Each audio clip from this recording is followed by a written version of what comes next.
everybody, it's Missy from Shimmerz, and today I'm going to show you another fun technique that you can do with almost any of your Shimmerz products. And I've got several different products here that I'm going to start with, and I've got some watercolor paper today, and we're going to make another watercolor background in a totally different way than we have before.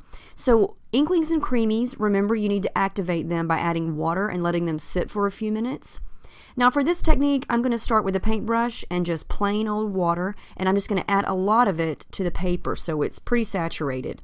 I'm going to start with my spritz, vibes, and colorings here, and I'm just taking the nozzle out and splattering some of the color, and you can see how the water on the paper automatically makes the color start to blend. And you can add more water, you can use a paintbrush to kind of swirl it around, or you can just pick the paper up and tilt it, and the water is going to drip around and make everything blend together.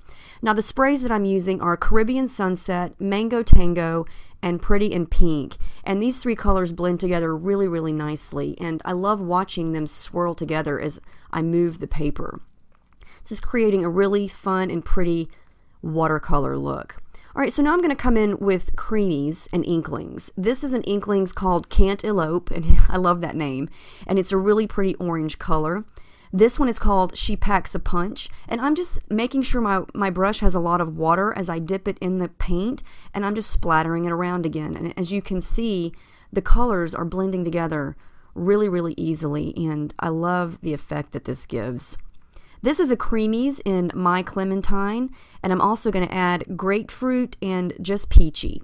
And when you put the heat gun to it and you swirl the paper around, you can really see how it's going to dry the colors there. Everything's blended together, yet you still have some separation, and you're going to get all of those pretty sparkly, shimmery, and satin finishes. It's really beautiful. Now it's pretty as is. You could use it simply like that, or you can let it dry and come back in again with some more splatters. And I'm just choosing a couple of the different colors here, and you can see how different it looks already. Now there's no water on the paper at this point to help it swirl around, and I'm going to leave it dry and add these splatters and then come back in with the heat gun and dry it like this, and you're going to get this really beautiful speckled look. And I just think this is really pretty. This would make a beautiful background or any type of project that you're working on. And if I was going to make this a background, you can see how pretty that would look with a black and white photo.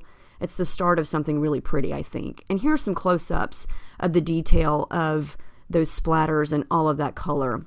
So I hope you give this technique a try. Thanks for joining us today.